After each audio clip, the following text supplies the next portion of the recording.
Assalamualaikum warahmatullahi wabarakatuh.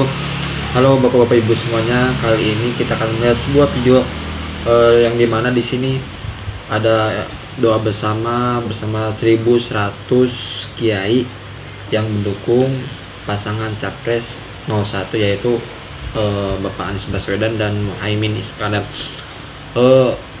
Sebenarnya terserah sih mau dukung siapa aja, yang penting yang terbaik lah. Oke, kita lihat saja video istighosa ini dan bagaimana sih penyampaiannya. alaihim ghairil maghdubi alaihim waladdallin. Forum baru Munajat Majelis Ulama Pesantren Nahdliyin Jawa Barat,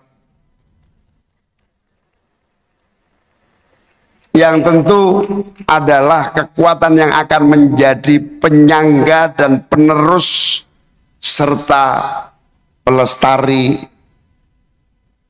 penguat ajaran-ajaran Ahlus Sunnah wal Jamaah. Modal dasar yang kedua adalah modal dasar amanah sejarah. Para pejuang, para ulama, para masyayikh jauh sebelum kemerdekaan telah merintis jamaah, pesantren, komunitas, berkembang menjadi masyarakat, berkembang menjadi kekuatan kultur, berkembang menjadi kekuatan sosiologis, berkembang menjadi kekuatan akhirnya berani mengusir penjajah sehingga menjadi kekuatan negara yang bernama nation, yang bernama Negara Kesatuan Republik Indonesia. Meskipun selama Orde Baru ditutup-tutupi bahwa itu bukan peran kiai, bukan peran ulama, dihilangkan dari catatan sejarah, bahkan ditutupi oleh berbagai lembaran represif, tapi tetap saja permata sejarah tidak akan pernah bisa ditutupi. Dan alhamdulillah, begitu era demokrasi reformasi kita raih, maka sejak itu Gus Dur dapat hadiah menjadi presiden tanpa modal. Gus Dur bilang jadi presiden hanya modal dengkul, itu pun dengkulnya Amin Rais. Saya bilang itu hadiah karena apa? Dari jerih payah amanah sejarah dan amanah doktrin nilai ajaran. Inilah yang disebut sebagai kekuatan modal historis sejarah yang alhamdulillah terpelihara sampai hari ini. Kenapa terpelihara? Alhamdulillah, pejuang-pejuang NU sejak sebelum Orde Baru merintis membongkar lagi sejarah yang menutupi peran khazanah keulamaan dalam sejarah bangsa ini.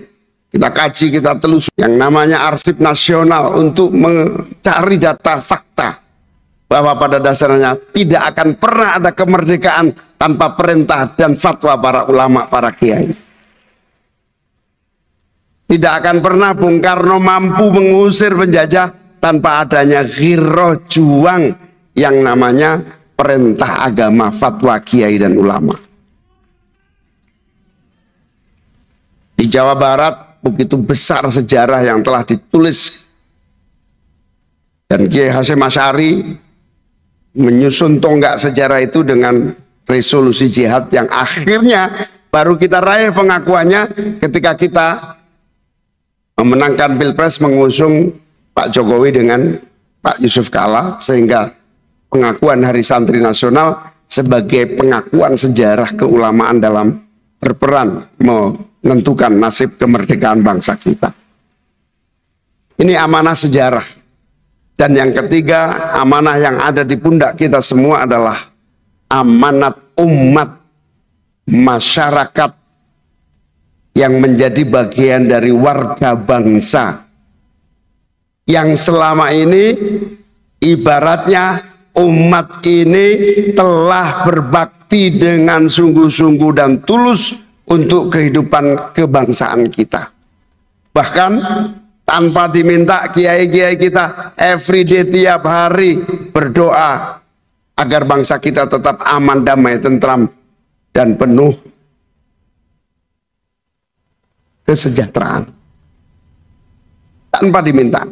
Masih ingat tahun 2005-an ketika konsekuensi dari keterbukaan Indonesia, berbagai ideologi masuk ke tanah air, termasuk masuknya paham yang berbasis peperangan di berbagai negara. Kita masih ingat waktu itu seperti Pakistan, Afghanistan, dan berbagai negara-negara Asia Selatan lainnya. Dalam waktu 5 tahun, generasi muda kita teracuni yang namanya jihad, itu perang dan menjadi korban dari skenario peperangan di berbagai negara.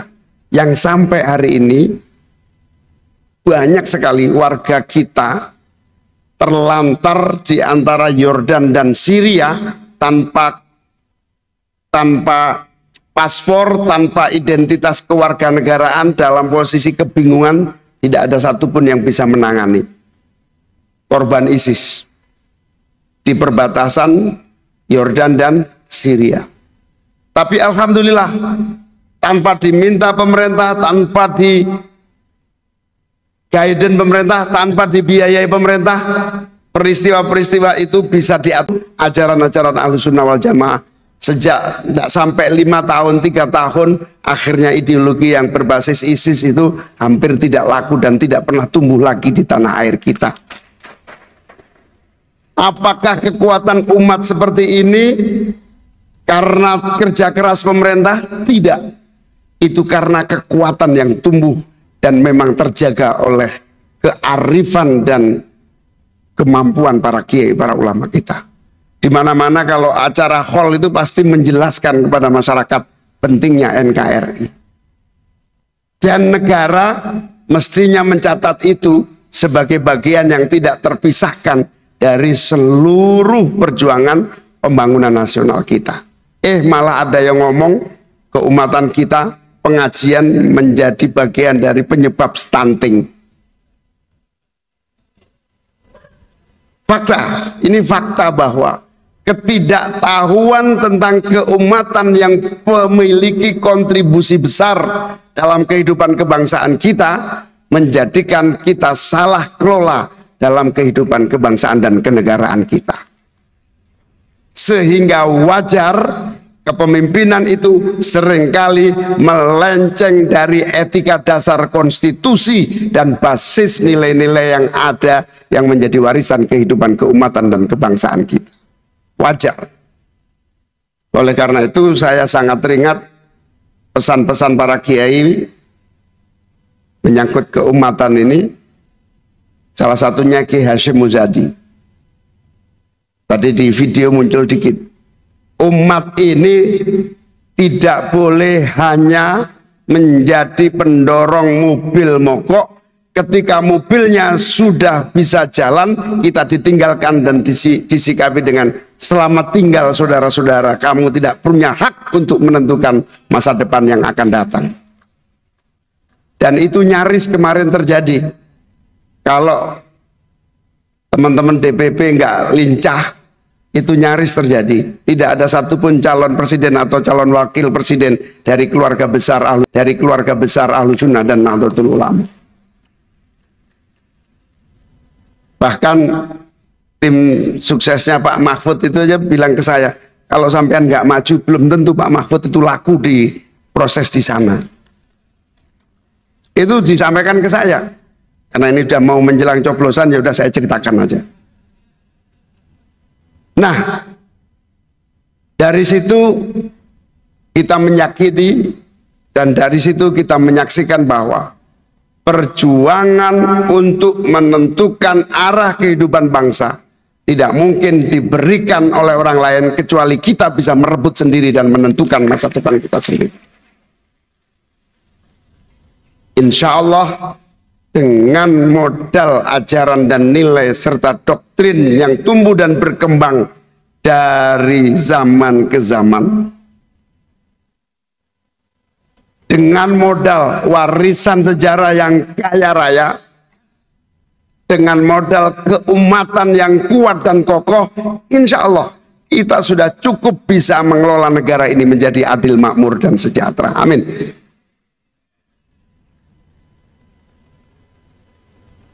...2019, saya tadi cerita 2014 kita mulai berjuang. 2019, ketika kita mulai merintis, maklum 2019 itu kita mengkalkulasi Pak Jokowi sebagai calon presiden incumbent. Kalau kita mau ambil capres mesti berat menghadapi incumbent, kan begitu. Makanya kita kemudian menurunkan targetnya, cukup menjadi calon wakil presiden. Malah saking takutnya, saudara kita namanya Kang Agustiana di Garut apa Tasik ya? Di Tasik mau bergerak sendiri mendeklarasikan Muhaimin Iskandar calon presiden RI, sudah jadi spanduknya semua. Ketua DPW lari-lari, jangan capres, bahaya karena ini ngadepin incumbent. Kata Kang Agustiana, ini orang NU dan PKB seringkali tidak percaya diri terhadap kekuatan yang dimilikinya. Padahal sahabat Huda itu Aliyil Azim, Subhanallah, walhamdulillah, wa la ilaha illallah, wallahu akbar, wa la hawla wa la quwwata illa billahil aliyyil azim. Subhanallah walhamdulillah wa la ilaha illallah, wallahu akbar, wa la hawla wa la quwwata illa billahil aliyyil azim. Rabbana atina fid dunya hasanah wa fil akhirati hasanah wa qina adzaban nar. Rabbana atina fid dunya hasanah wa fil akhirati hasanah wa qina adzaban nar.